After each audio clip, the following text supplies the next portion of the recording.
Over 40 years ago, in the quiet town of Port Huron, Michigan, a young woman disappeared after going to a bachelorette party with her friends.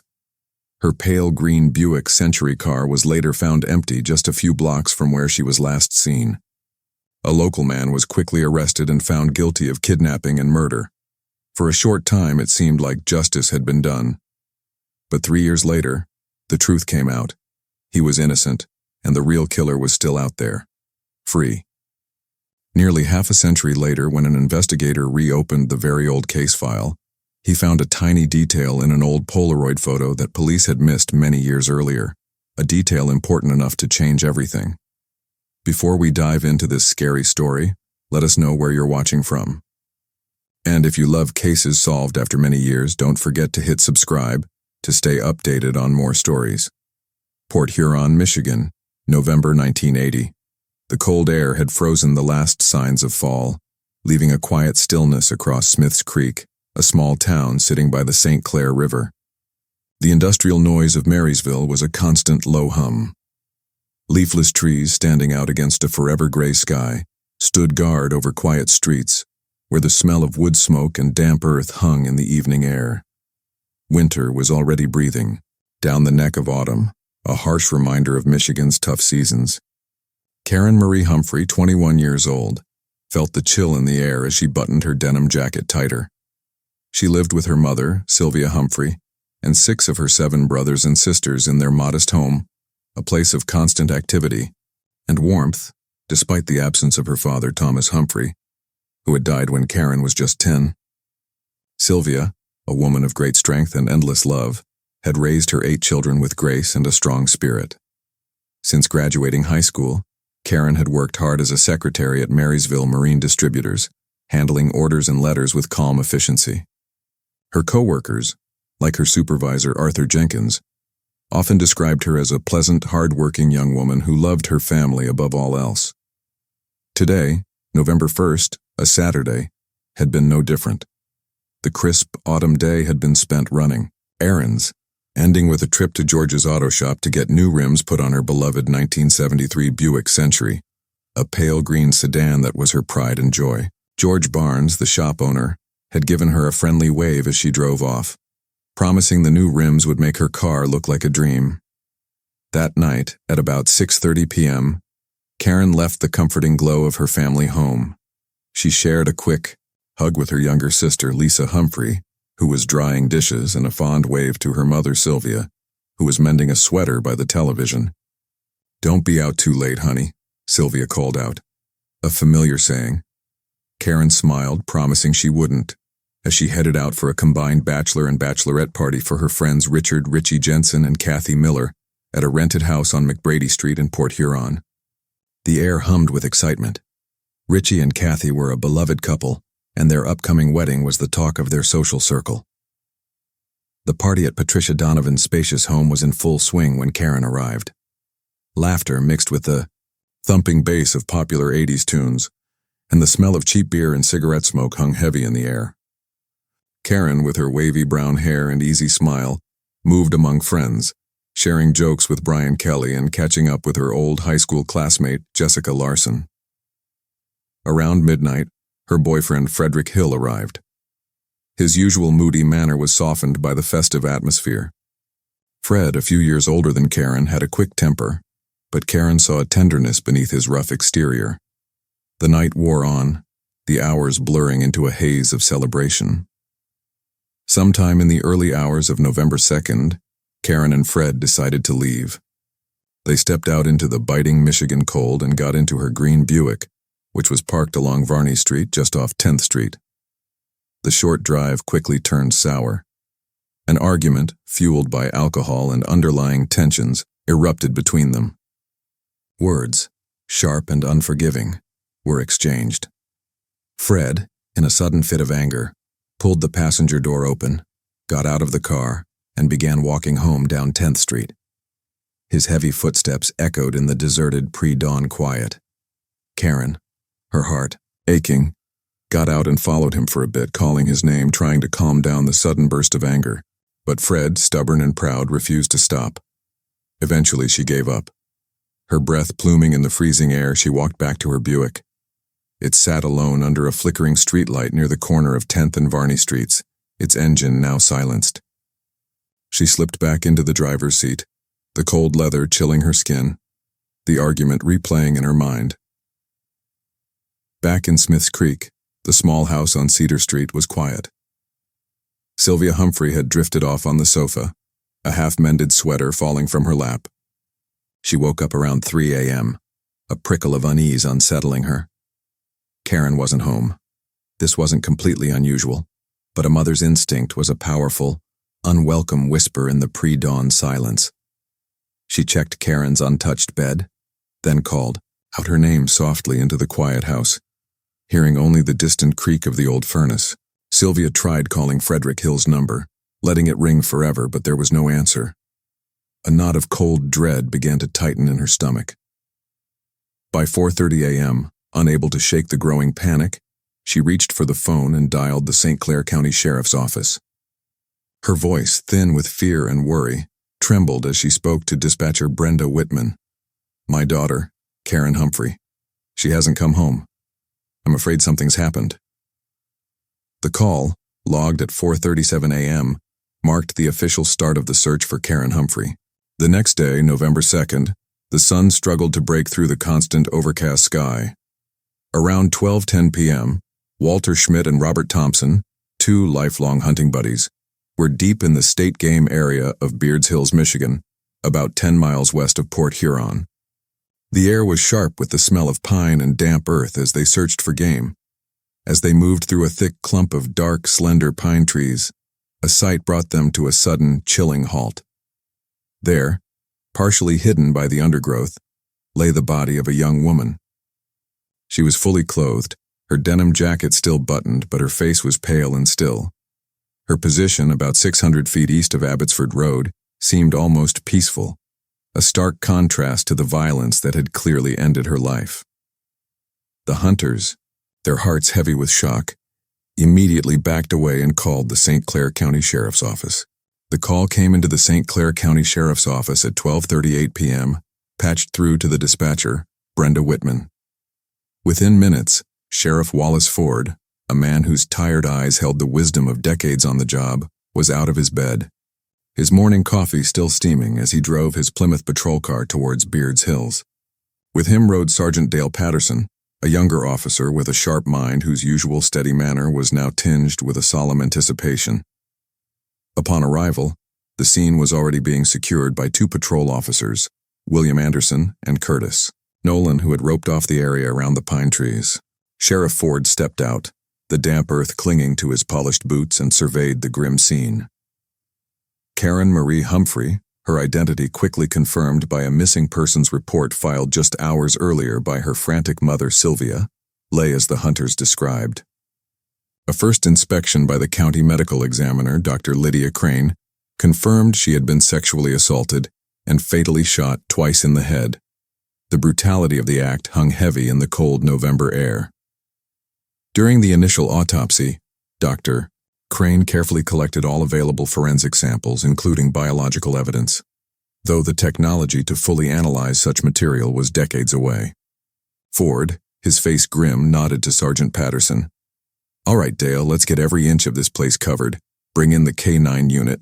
I want every possible lead documented." Patterson, his voice tight, began assigning tasks.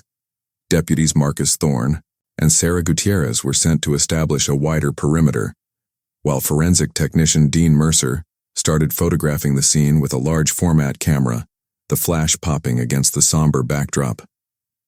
The ground was cold and damp, making footprints clear in some areas, but also easily disturbed. They noted heavy boot prints, distinct in their thick horizontal treads and rounded toe, leading from the body towards the dirt track. By late afternoon, the initial processing of the crime scene was complete. Karen's body was carefully removed, taken to the county morgue for a full autopsy. The forensic team had collected several pieces of evidence, soil samples, latent prints from the edge of the scene, and a few faint fabric fibers from the undergrowth. No weapon was found, nor were there any obvious signs of a long struggle at the immediate burial site. The immediate area around the body was clean, almost as if she had been left there after the violence had already occurred elsewhere. Sheriff Ford and Sergeant Patterson returned to the St. Clair County Sheriff's Office, the smell of pine and death still clinging to their uniforms. The small station, usually a quiet hub of routine calls, now buzzed with a tense energy. Ford, seated at his cluttered desk, stared at a Polaroid photo of Karen, her high school graduation picture, a beaming girl with an easy smile. He took a long drag from his cigarette, the smoke curling around his tired face. "All right, Dale," he said, exhaling slowly. "Let's start piecing together her last hours. Get Fred Hill in here, and I want to know everything about that party." The first interviews painted a picture of a vibrant young woman who simply vanished. Richard Jensen and Kathy Miller, the soon-to-be married couple, were heartbroken. They confirmed Karen and Fred had left their party sometime in the early hours of November 2nd, but their memories of the exact time varied wildly. Some guests, like Brian Kelly, insisted it was around 12 a.m., while others, including Jessica Larson, placed it closer to 2 a.m. This difference was the first frustrating knot in the unraveling thread of Karen's last night. Fred Hill, Karen's boyfriend, was brought in for questioning shortly after. He arrived looking disheveled and pale, his eyes bloodshot, his hands trembling as he spoke. He admitted to the argument near 10th and Varney Streets, his voice cracking as he recounted getting out of her car in anger. "She tried to follow me, called my name," he mumbled, staring at the floor. "But I just walked away. I was mad. I went straight home, passed out, woke up this morning when Sylvia called asking if Karen was with me." His story, while emotionally charged, provided little in the way of leads. He had no alibi for the crucial hours after their argument, a fact that cast a long shadow of suspicion. As the initial interviews continued, a crucial piece of information came up. Brenda Whitman, the dispatch operator on duty, confirmed from her shift log that a phone call had come in at 3:37 a.m. that morning.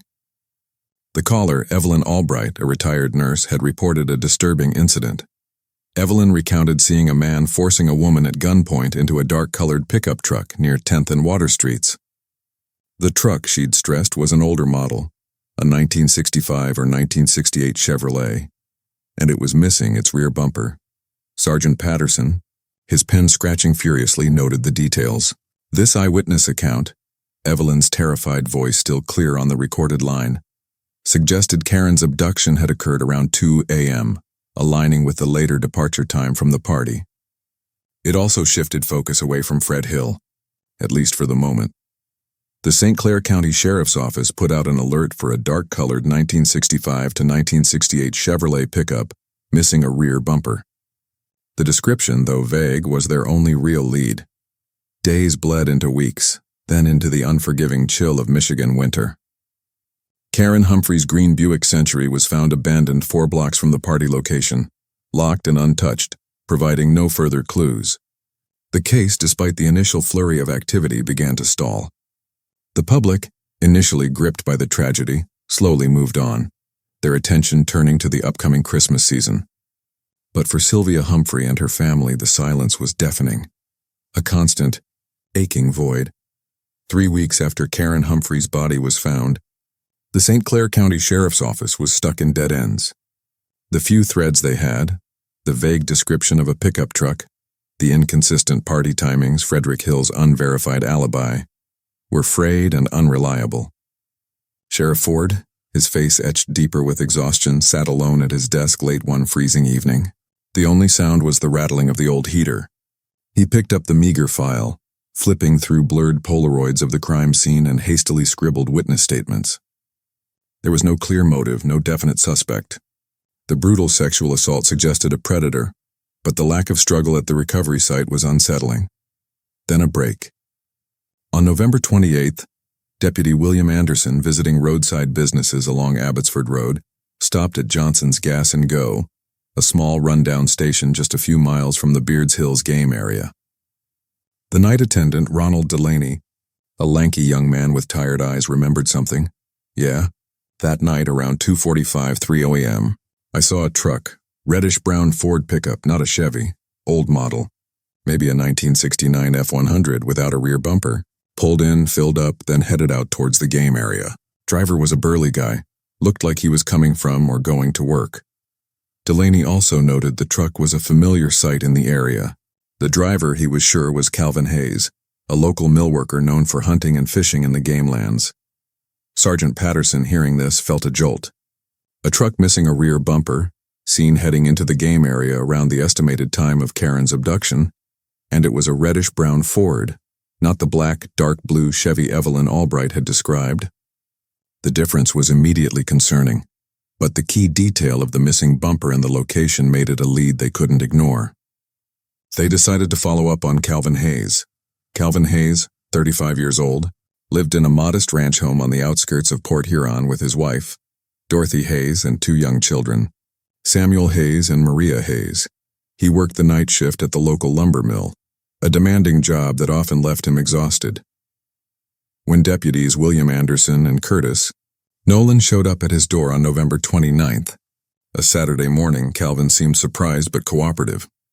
He was a powerfully built man, his hands calloused from years of manual labor, his face lined beyond his years. "Yes, I was out that night," Calvin admitted, his voice rough. "Finished my shift at the mill around 2 a.m., drove straight to Beards Hills, went raccoon hunting.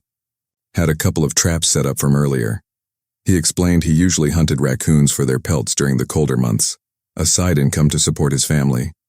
He drove a 1969 Ford F-100, reddish-brown, and yes, it was missing its rear bumper. It had rusted off a year ago, he said. The details matched Ronald Delaney's description perfectly. The officers then asked about his footwear. Calvin readily produced a pair of heavy work boots caked with dry mud. Sergeant Patterson examined the sole, thick horizontal treads, rounded toe. They looked strikingly similar to the boot prints found at the crime scene. A wave of unease rippled through Patterson. "Mr. Hayes, we're going to need to take these boots for examination, and we'd like you to come down to the station for some further questions." Calvin, though visibly upset, agreed to cooperate. At the St. Clair County Sheriff's Office, Calvin Hayes sat in a small interrogation room, the stark fluorescent light showing the tension in his face. Sheriff Ford and Sergeant Patterson questioned him about his movements that night, his hunting habits, his knowledge of Karen Umphrey. Calvin maintained his story. He hunted raccoons, left at 2:30 a.m., returned home by 5 a.m. exhausted. He denied ever seeing Karen Umphrey or knowing anything about her murder. His story was believable, but his manner was shifting. His eyes darted nervously, and he stammered when pressed for finer details of his hunting trip. "Mr. Hayes," Sheriff Ford said, his voice low, "we'd like you to take a polygraph test. Just to clear things up." Calvin hesitated, his gaze fixed on a stain on the wall. "Look, Sheriff, I got nothing to hide but my wife. She wouldn't understand me being questioned like this." He eventually agreed, his reluctance obvious. The polygraph was given by Detective Carla Marin, an experienced polygraph examiner from the Michigan State Police. As the needles danced across the paper, tracking Calvin's body responses, a grim conclusion emerged. Detective Marin reported back to Ford and Patterson. He failed, specifically on questions related to his whereabouts at the time of the murder, and his knowledge of Karen Umphrey's death. The failure of the polygraph cemented Calvin Hayes as the prime suspect. His initial believable alibi now looked like a carefully built lie. The reddish-brown Ford pickup, the matching boot prints, the hunting story that seemed a bit too convenient for someone who worked a demanding night shift, and now the failed polygraph. The St. Clair County Sheriff's Office believed they had their man. On December 10, 1980, Calvin Hayes was arrested and charged with the first-degree murder of Karen Marie Umphrey. The news spread like wildfire through Smiths Creek and Port Huron, a mixture of grim relief and quiet shock. A local man, a family man, accused of such a terrible crime. For Sylvia Umphrey, it was a moment of agonizing clarity, a face finally put to her daughter's tragedy. The trial of Calvin Hayes. The trial of Calvin Hayes began in March 1981 at the St. Clair County Courthouse, a grand old building with imposing stone columns and echoing hallways that now hummed with the whispers of a community eager for justice. The courtroom was packed, a sea of solemn faces. Sylvia Umphrey sat in the front row, a thin, gaunt woman draped in black, her eyes never leaving Calvin Hayes. With her sat her remaining children, including Lisa Umphrey, their faces etched with grief. The prosecutor, Dominic Vance, a sharp, ambitious attorney from the district attorney's office, laid out the case with chilling precision. Vance painted a picture of Calvin Hayes as a calculating killer, preying on a vulnerable young woman in the empty game lands. He presented the compelling circumstantial evidence. Ronald Delaney's testimony of seeing Hayes's reddish-brown Ford pickup heading towards Beard's Hills around the time of the abduction, Evelyn Albright's description of a dark-colored pickup, the similar missing bumper creating a bridge. Between the two descriptions in the jury's mind, the damning match between Hayes's work boots and the prints at the crime scene, the chilling report from Detective Carla Marin. On the failed polygraph, the prosecution argued that Hayes's initial alibi of raccoon hunting was a clumsy lie, easily exposed and proof of his guilt. Calvin Hayes, seated at the defense table next to his appointed attorney, Marla Deneen, looked like a man undone. His face was drawn, his once powerful hands often clutched together, trembling slightly. Marla Deneen, a hard-working but junior lawyer, struggled against the tide of public opinion and the seemingly undeniable evidence. She tried to cast doubt on the reliability of polygraph tests, argued the truck descriptions were inconsistent, and questioned the definite nature of the boot print match. But the prosecution's story had taken root. On the third day of the trial, in a dramatic turn that silenced the courtroom, Marla Deneen called Calvin Hayes to the stand. He walked to the witness box, his gaze fixed on his wife, Dorothy Hayes, in the gallery, who sat stiff, her face pale. After repeating his initial raccoon hunting story, Calvin, his voice barely a whisper, confessed to lying. "I wasn't hunting raccoons," he choked out, his eyes begging for understanding. I was with someone. A woman." A collective gasp rippled through the gallery. The whispers grew louder, punctuated by Sylvia Humphrey's small, broken sob. Calvin continued, tears welling in his eyes. "I know how this sounds, I know. But I was having an affair with a married woman. We met out in the woods near Abbotsford Road that night. It wasn't far from where her body was found. That's why my truck was there. That's why my boots were there. I lied about the raccoon hunting because I couldn't bear for my wife and children to find out. I was trying to protect them from the shame." The new testimony hung in the air, a desperate, pathetic attempt at an alibi. Prosecutor Dominic Vance, his face a mask of disbelief, tore into Calvin Hayes during cross-examination. "So, Mr. Hayes," Vance scoffed, his voice dripping with sarcasm, "you want this court to believe that on the night a young woman was brutally murdered and sexually assaulted, you were secretly engaged in an illicit rendezvous, coincidentally in the very woods where she was dumped? And you chose to protect your shameful affair over clearing your name from a murder charge? You expect this jury to swallow that convenient tale?" Calvin, battered by the questions, could only stammer. "It's the truth. I swear to God," but his words rang hollow.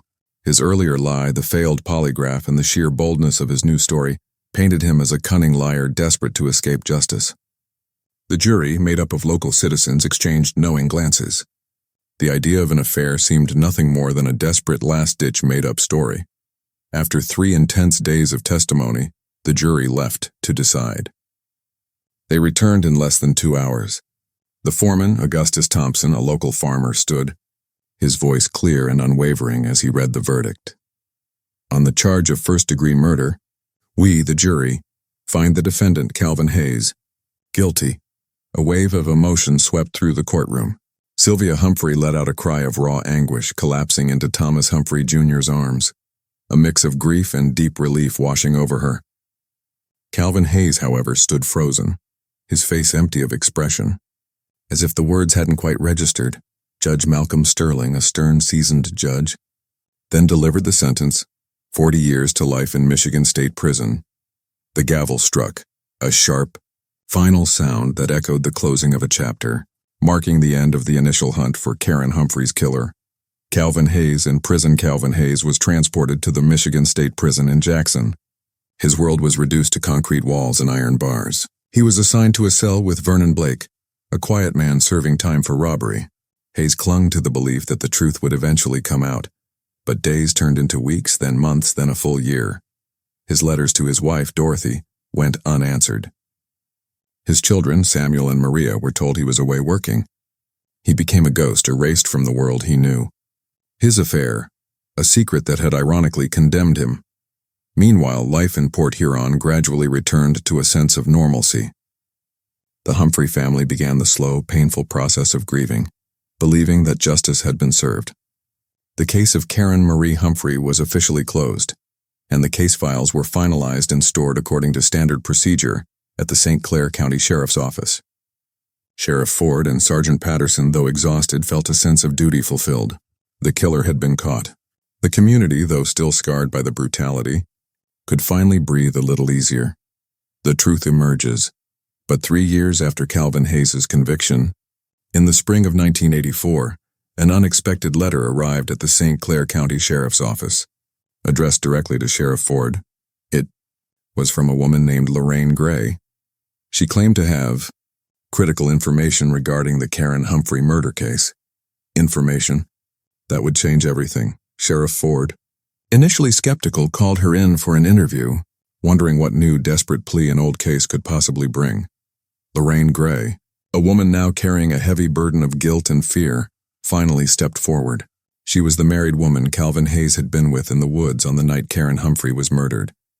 Lorraine Gray sat across from Sheriff Ford in a small, windowless interrogation room. The stark white walls seemed to magnify her visible anxiety. Her hands twisted a worn handkerchief, and her gaze, when it met Ford's, was filled with a desperate, fragile resolve. She was a woman in her late 30s, her face etched with a decade of unspoken secrets. She had worked at the same lumber mill as Calvin Hayes, though in a different department, and was married to a man named Harold Gray, a stern, unforgiving individual known for his explosive temper.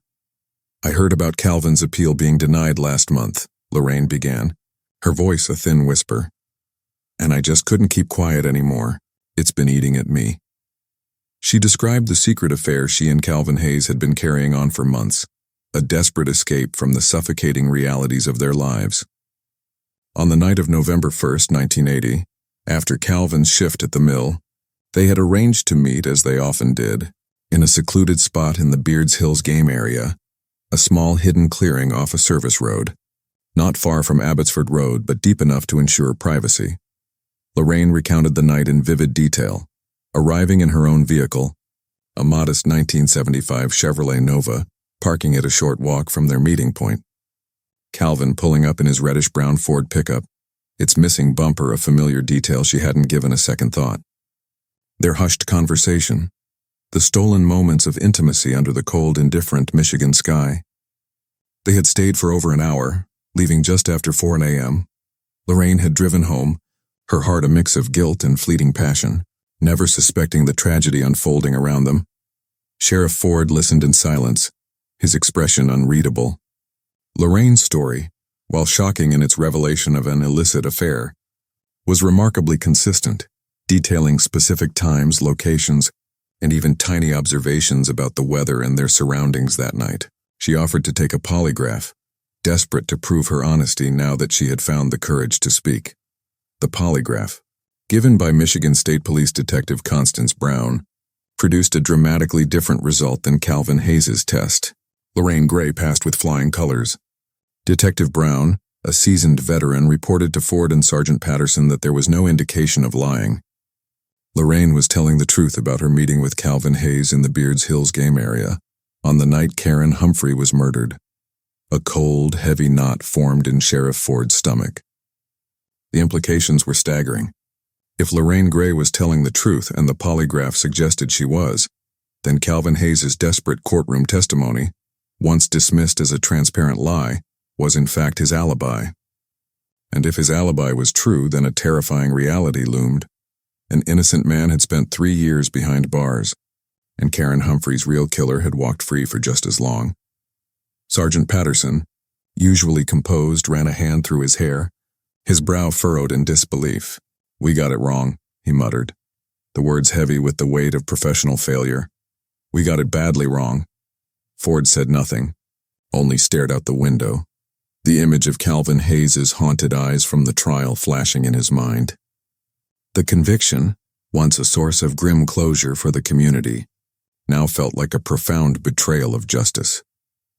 Calvin Hayes' exoneration, the St. Clair County Sheriff's Office moved quickly, though quietly. Lorraine Gray's testimony was formally documented. Her statement, combined with the new polygraph results, was presented to the St. Clair County Prosecutor's Office. Prosecutor Dominic Vance, initially resistant and defensive of his successful conviction, found himself facing an undeniable truth. The evidence, though late, could not be ignored. In May 1984, Calvin Hayes was brought before Judge Malcolm Sterling again. This time, he was not there for an appeal but for a hearing on new evidence. Lorraine Gray, visibly nervous but resolute, testified under oath, detailing her affair with Calvin and their secret meeting in the woods on the night of November 1, 1980.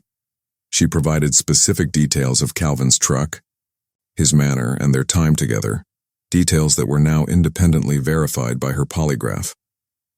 The revelation sent shockwaves through the legal community, and as word inevitably leaked through Port Huron, the affair, once viewed as a pathetic lie, was now his tragic truth. Judge Sterling, after reviewing all the new evidence, including Lorraine Gray's testimony and polygraph results, made a solemn declaration. He acknowledged the profound injustice that had occurred, with no other evidence directly linking Calvin Hayes to Karen Umphrey's murder, the boot prints and truck sighting now having an innocent explanation. The judge ordered his immediate exoneration. 3 years and 5 months after his conviction, Calvin Hayes walked out of Michigan State Prison a free man. He was met not by a welcoming family but by his attorney, Marla Deneen, and a few reporters hungry for a story.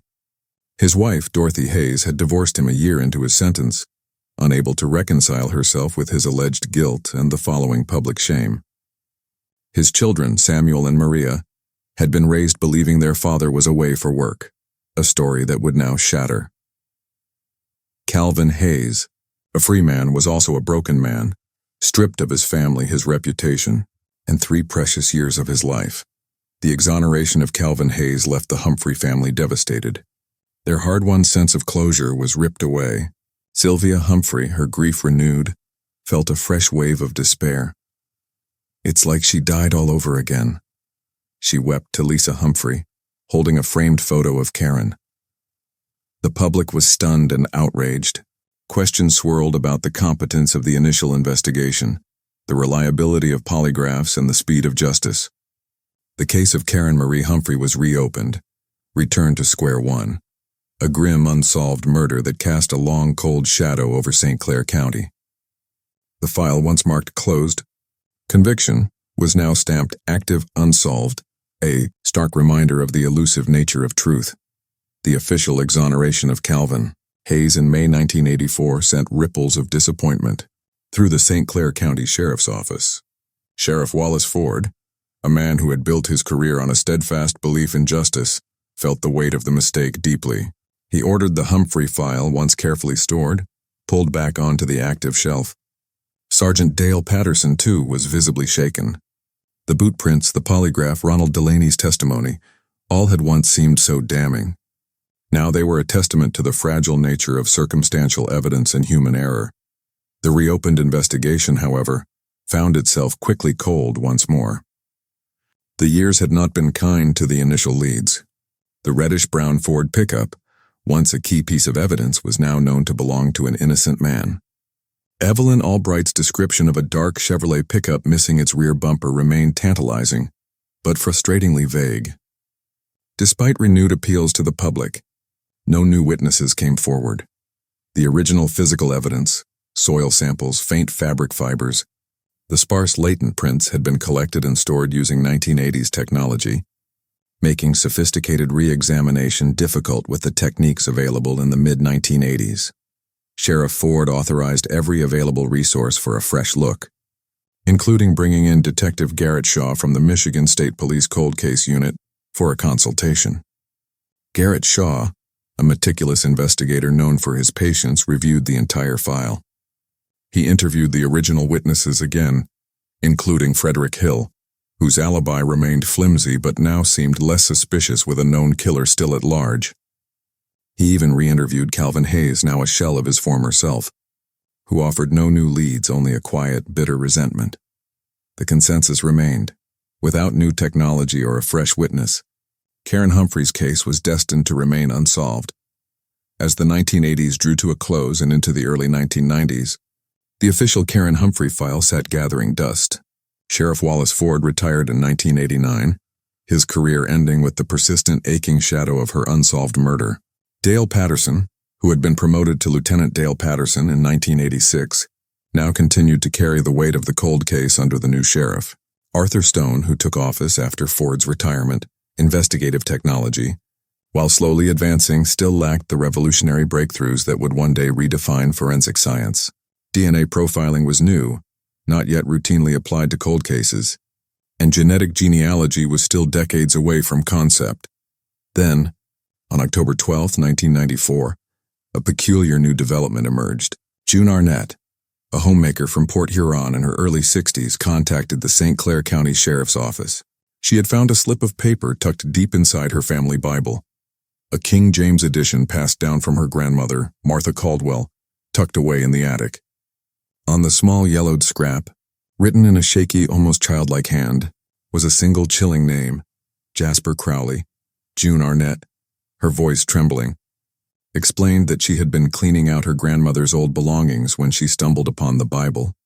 She couldn't explain why the name was there, or whose handwriting it was, but a gut feeling told her it was important. She recalled her grandmother, Martha Caldwell, a deeply religious woman, had been keenly interested in Karen Umphrey's murder at the time, often talking about the injustice. Sheriff Arthur Stone, now overseeing the office, was highly skeptical. A name found on a slip of paper in an old Bible years after the fact? It sounded like a desperate attempt for attention, or perhaps the musings of a grieving old woman. However, he couldn't simply dismiss it. He ordered a background check on Jasper Crowley. Jasper Crowley, then 46 years old, was a Port Huron native, a man who had lived a quiet, unremarkable life, working various odd jobs in construction and maintenance. He had no serious criminal record beyond a few minor traffic violations. Lieutenant Dale Patterson, tasked with the follow-up, brought Jasper Crowley in for an interview. Jasper Crowley, a stocky man with wary eyes, expressed surprise and confusion, claiming he had no idea why his name would be in June Arnett's grandmother's Bible, or why he was being questioned about a murder from 14 years ago. He denied any involvement with Karen Umphrey.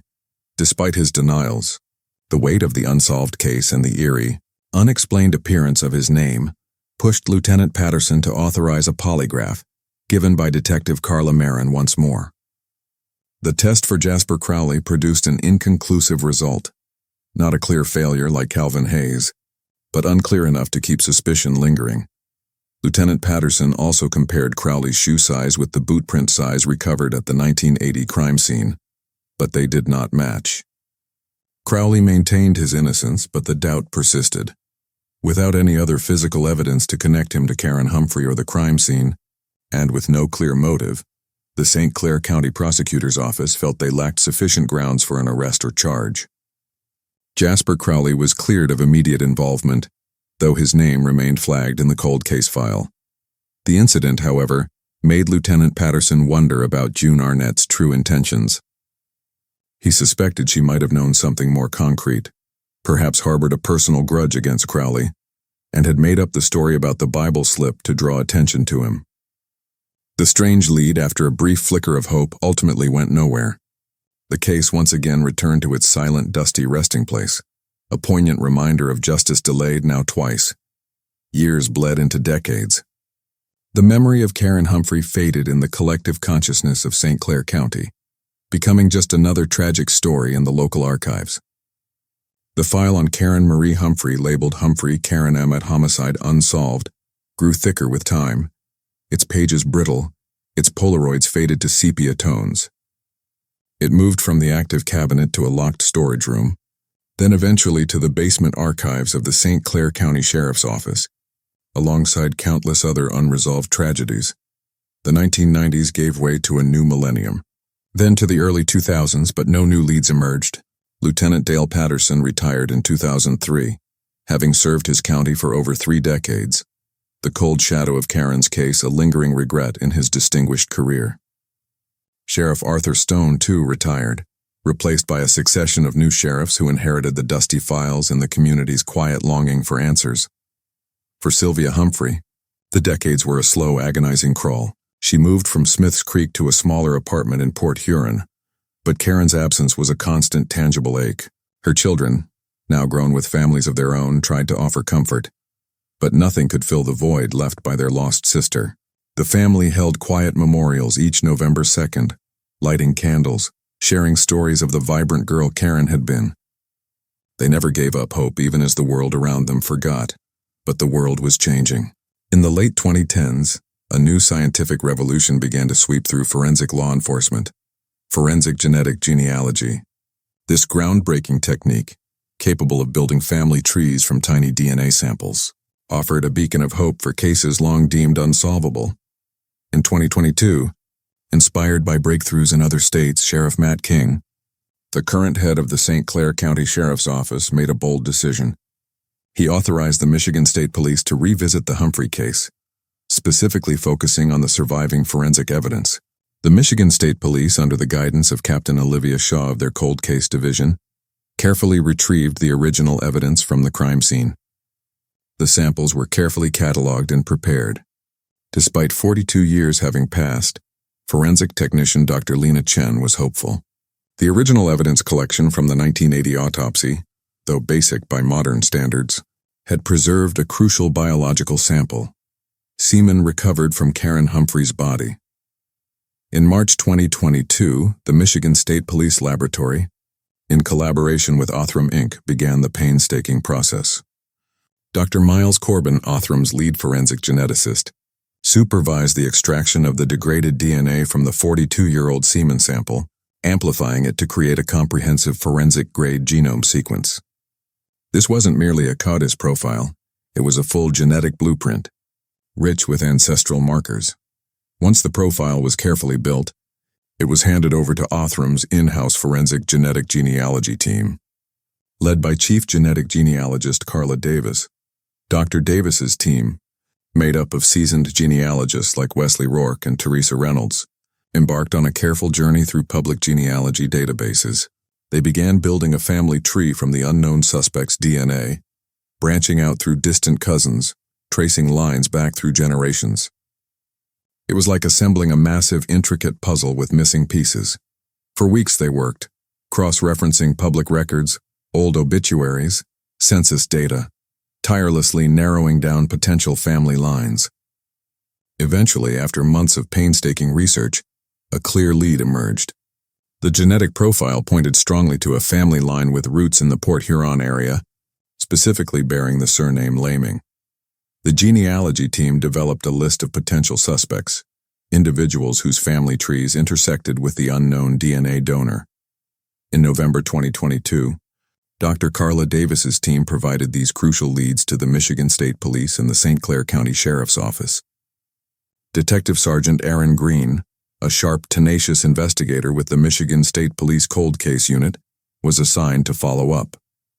Green, a man with a reputation for unwavering persistence, received the file, his eyes scanning the name at the top: Karen Marie Umphrey. He knew this was not just another cold case. This was a second chance at justice, decades overdue. Detective Sergeant Green, working closely with Sheriff Matt King's team, systematically investigated each of the names provided by Othram. Their first, most promising lead was Raymond Laming, a man in his early 70s with a minor criminal record who had lived in Port Huron in 1980. Green and his partner, Detective Renee Dalton, began discreet surveillance. One chilly afternoon, they watched Raymond Laming leave a diner, discarding a half-empty coffee cup in a public trash can. Detective Dalton, with gloved hands, quickly retrieved the cup, which was immediately sent for DNA analysis. Days later, the lab results arrived. Raymond Laming's DNA did not match the crime scene sample. The initial surge of hope deflated, but the team knew the Laming family line was still correct. The killer was a close relative. The genealogists returned to their databases, expanding their search within the Laming family tree. Their efforts soon focused on another individual, Douglas Laming, a cousin of Raymond Laming. Douglas Laming, born in 1948, was then 74 years old. He lived in Fort Gratiot, Michigan, a part of St. Clair County, and had lived in the Port Huron area for most of his life. At the time of Karen Umphrey's murder in 1980, he would have been 32 years old. He had a history of minor arrests for public intoxication and disorderly conduct in his younger years. but no prior felony convictions. Detective Sergeant Green and Detective Dalton shifted their surveillance to Douglas Laming. They spent days observing him, noting his routines. One morning, as Douglas Laming took out his trash, a discarded water bottle was clearly visible. Detective Dalton seized the opportunity, retrieving it before the garbage truck arrived. The sample was rushed to the lab. While awaiting definitive results, Green and Dalton conducted further background checks. Detective Dalton spoke with Beatrice Langford, a longtime neighbor of Douglas Laming in Fort Gratiot. Beatrice, a woman with a sharp memory, recalled that Douglas Laming had at one point owned a dark-colored Chevrolet pickup truck. "Oh yes," Beatrice had stated, "an old one from the 60s, either a 65 or 68, and I remember it missing the bumper. He used to complain about it." The information hit Detective Sergeant Green like a physical blow. Evelyn Albright's 1980 description of the abduction vehicle, a dark 1965 or 1968 Chevrolet pickup with a missing rear bumper, now had a chillingly specific owner. The lab results came back swift and undeniable. Douglas Laming's DNA profile was a 99.99999% match to the semen recovered from Karen Umphrey's body. The 4-decade-old mystery had found its name. The evidence was overwhelming.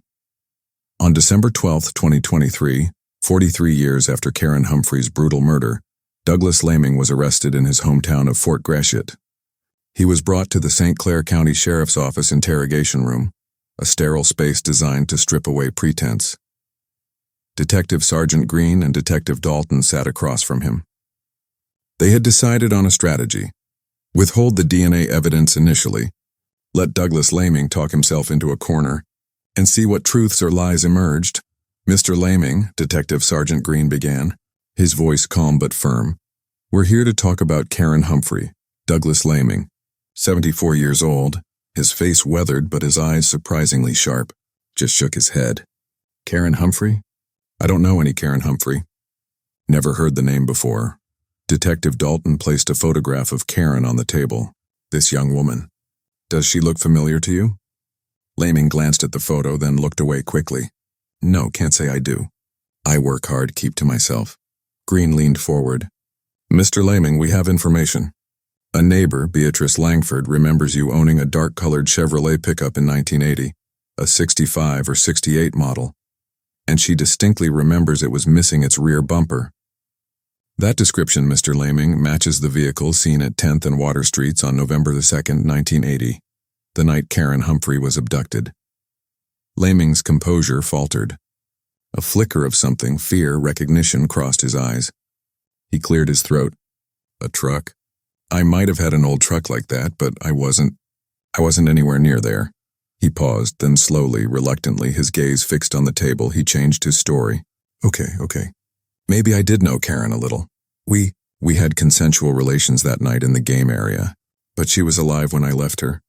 I swear she was fine." His admission, though partial, was a chilling confirmation of his presence with the victim. "So you were with her in the game area?" "Mr. Laming," Detective Dalton pressed, "and you left her alive? Who did you leave her with?" Laming's eyes darted. He took a deep breath, constructing a new story. There was another man. Anthony Harris. He was in the game area too. I saw him there. He seemed to be following her after I left. Maybe he did something to her. Yeah, it must have been Anthony Harris. He was a rough one, always looking for trouble. Douglas Laming, desperate to deflect, had just handed them a new name, an accomplice. The detectives exchanged a subtle glance. They knew Douglas Laming was lying about Harris being the killer, given the DNA match directly to Laming himself. But Harris's name was a new lead, a critical piece that Laming had in his panic revealed. They pressed Laming for details about Anthony Harris, his whereabouts, their connection. The implication was clear. Douglas Laming had an accomplice, and the investigation had just taken another unexpected turn. The news of Douglas Laming's arrest sent shockwaves through the community, particularly among those who still remembered Karen's tragic disappearance. For Sylvia Umphrey, now in her 80s, the news was a surreal, almost unbelievable moment. After decades of pain, false hope, and the profound injustice of Calvin Hayes' wrongful conviction, a name, a real name, finally offered the prospect of true closure. The revelation of Anthony Harris's name ignited a new, furious phase of the investigation. While Douglas Laming sat in his cell, maintaining his partial admission of consensual contact but firm denial of murder, Detective Sergeant Aaron Green and Detective Renee Dalton pivoted their focus. They knew Laming's DNA was the definitive link to the crime, but the implication of an accomplice, especially one named by the primary suspect, was too significant to ignore. Harris's existence could strengthen the prosecution's case or complicate it, but either way, he was a key to unlocking the full truth of that horrific night. Through Laming's scattered details and a quick background check from Sheriff Matt King's team, Anthony Harris was quickly identified. Born in 1961, he would have been 19 years old at the time of Karen Umphrey's murder. A mere acquaintance of Douglas Laming through local odd jobs and a shared circle of associates. He currently lived in a rundown apartment complex in Port Huron, a place haunted by the faint smell of stale cigarettes and desperation. On February 6, 2024, Detective Sergeant Green and Detective Dalton arrived at Anthony Harris's doorstep. Harris, then 63 years old, was a gaunt figure with nervous eyes and constantly shifting weight, a stark contrast to Douglas Laming's stoic defiance. He was arrested for his suspected role as an accomplice in Karen Umphrey's abduction and murder. The Michigan State Police, under the guidance of Captain Olivia Shaw of their Cold Case Division, carefully retrieved the original evidence from the crime scene. The samples were carefully cataloged and prepared. Despite 42 years having passed, forensic technician Dr. Lena Chen was hopeful. The original evidence collection from the 1980 autopsy, though basic by modern standards, had preserved a crucial biological sample, semen recovered from Karen Umphrey's body. In March 2022, the Michigan State Police Laboratory, in collaboration with Othram Inkar, began the painstaking process.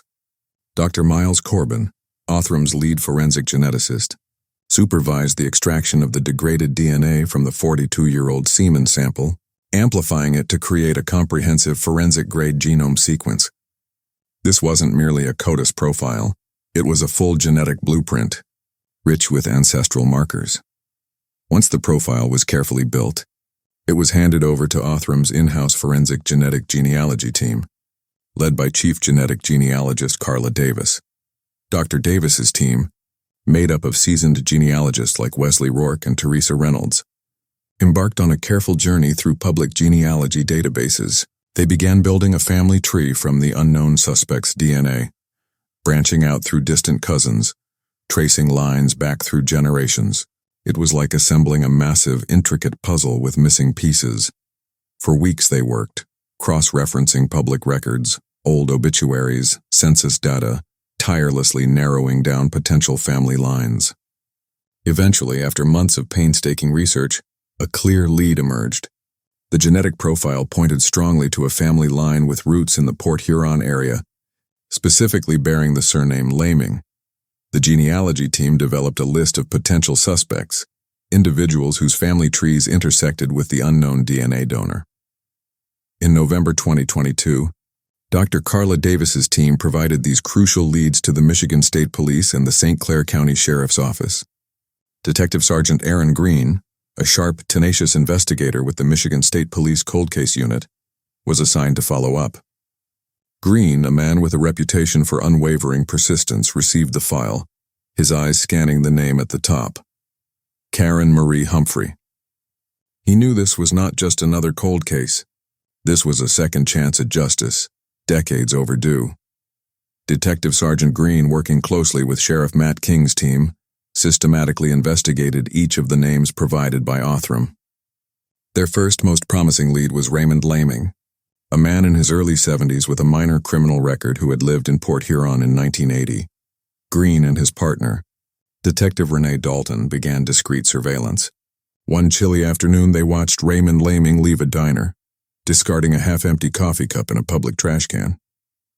Detective Dalton, with gloved hands, quickly retrieved the cup, which was immediately sent for DNA analysis. Days later, the lab results arrived.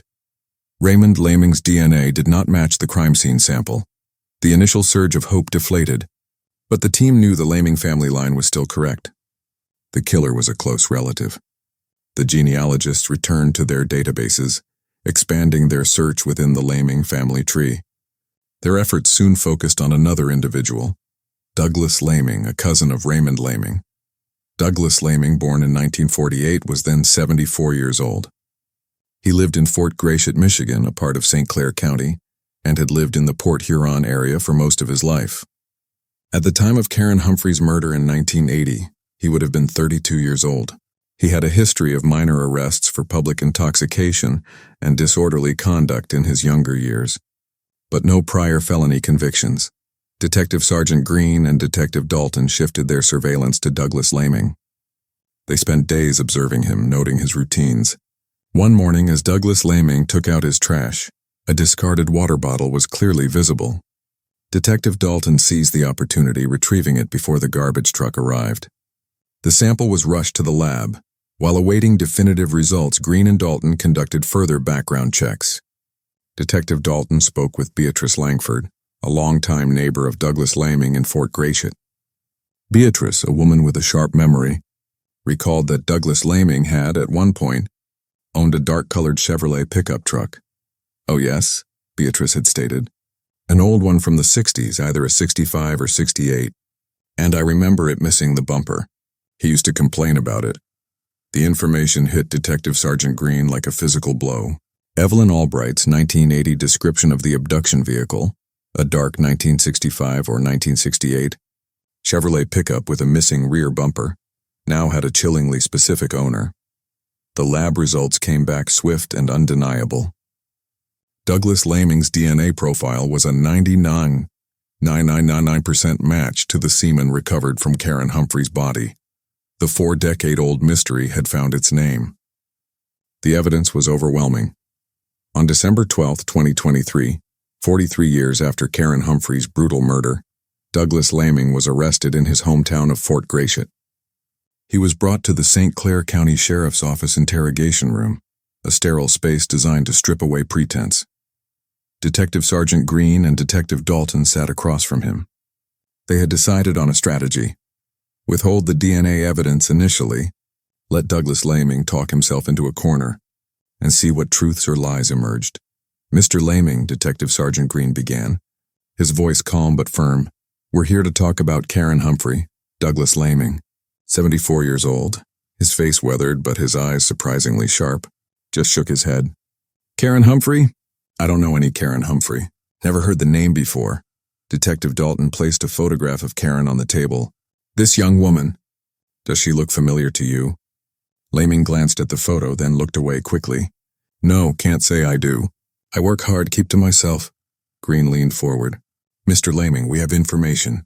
A neighbor, Beatrice Langford, remembers you owning a dark-colored Chevrolet pickup in 1980, a 65 or 68 model, and she distinctly remembers it was missing its rear bumper.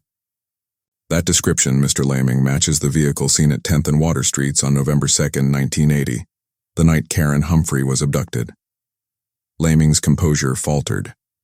A flicker of something, fear, recognition, crossed his eyes. He cleared his throat. "A truck? I might have had an old truck like that, but I wasn't anywhere near there." He paused.